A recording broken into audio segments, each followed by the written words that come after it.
PSC সংস্কারের 8 দফা দাবি আদায়ে অনশন কর্মসূচি পালন হয়েছে। 8 নম্বর, বারবার বলা হয়েছে 10-12 জন আন্দোলনকারী উল্লেখ করে পিএসসি সংস্কার আন্দোলনকে হেয় করা হয়েছে। আপনারা জানেন আন্দোলনে প্রত্যেকবারই সহস্রাধিক বিসিএস প্রত্যাশী এবং সাধারণ শিক্ষার্থীর সক্রিয় অংশগ্রহণ ছিল। এটা 46তম বিসিএস পিছানো বা স্থগিতের কোনো আন্দোলন না, এটা বিসিএস প্রত্যাশীদের পিএসসি সংস্কার এর আন্দোলন। 9 নম্বর, পিএসসি সংস্কার আন্দোলন কর্তৃক প্রস্তাবিত 8 দফার বিস্তারিত এখানে উল্লেখ করা হয়নি। আমাদের যে 8 দফা, যেটা প্রথম দফা আমি বলতেছি, সেটা হলো প্রত্যেকটি বিসিএস সুনির্দিষ্ট রোডম্যাপ প্রকাশ করতে হবে। প্রিলিমিনারি লিখিত ও মৌখিক পরীক্ষার নাম্বার প্রকাশ করা এবং লিখিত পরীক্ষার ন্যূনতম 2 মাস আগে রুটিন ঘোষণা করতে হবে। দফা 2, ভেরিফিকেশন হয়রানি লাঘবের ব্যবস্থা করতে হবে। চূড়ান্ত ফলাফলের আগে প্রাক যাচাই প্রক্রিয়ার পরিকল্পনা থেকে পিএসসিকে সরে আসতে হবে। ফৌজদারি মামলা ও রাষ্ট্রদ্রোহিতার দণ্ডিত সুস্পষ্ট অভিযোগ ব্যতীত পিএসসি কর্তৃক চূড়ান্ত সুপারিশপ্রাপ্ত কোনো প্রার্থীর গ্যাজেট আটকানো যাবে না।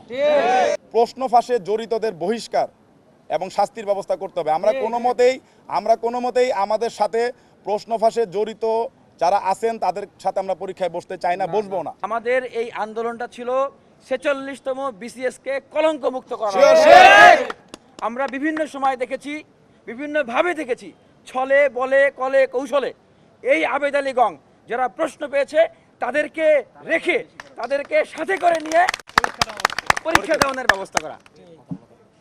আমাদের পক্ষ থেকে এখন পিএসসির উদ্দেশ্য প্রশ্ন এবং সরকারের উদ্দেশ্য প্রশ্ন যে আবেদ আলী গংদের হাত কত শক্তিশালী, আবেদ আলী গংদের কত টাকা, যে তাদেরকে টিকানোর জন্য আপনারা আরো 11,000 টিকালেন। বাংলাদেশে এরকম কি কোনো মানদণ্ড আছে, এরকম কি কোনো নীতিমালা আছে যে প্রশ্ন ফাঁস হলে সেটা পিএসসি স্বীকার করেছে না ভাই? যদি না হতো তাহলে তো অস্বীকার করতো, তাহলে তো আর 1,000 টিকাতো না। তাহলে সেই জায়গাটায় তারা তাদেরকে বহিষ্কার না করে তাদেরকে শাস্তির আওতায় না নিয়ে এসে আরো 11,000 টিকালো। সামনে যদি পিএসসির এরকম ভাবে আরো প্রশ্ন ফাঁস হয় তাহলে সেটাকে বৈধতা দেওয়ার জন্য এইভাবে আরো কত হাজার করে ওনারা টিকাবেন। 5 আগস্ট পরবর্তী সময় আমরা তো একটা পরিবর্তিত ছাত্র রাজনীতি প্রত্যাশা করেছি, তাই না? যে তারা দলীয় লেজির ভিত্তি, পেশি শক্তি, কালো টাকা, চাঁদাবাজি এই সমস্ত না করে শিক্ষার্থীদের জন্য কাজ করবে এবং ছাত্র সংগঠনগুলো কিন্তু এই আন্দোলনের সমর্থন দিয়ে সেটির প্রমাণ করেছে। এবং আপনি আরেকটি যে প্রশ্ন করেছেন, আমরা আর একটা পয়েন্ট যেটা দিয়েছি যে এই 46তম বিসিএস নিয়ে ভবিষ্যতে যেন কোনো প্রশ্ন না হয় সেটার নিশ্চয়তা সরকারকে দিতে হবে। কারণ ওনারা ওনাদের ওয়েবসাইটে বলেছেন যে এটার নাকি নিশ্চয়তা কেউ দিতে পারবে না।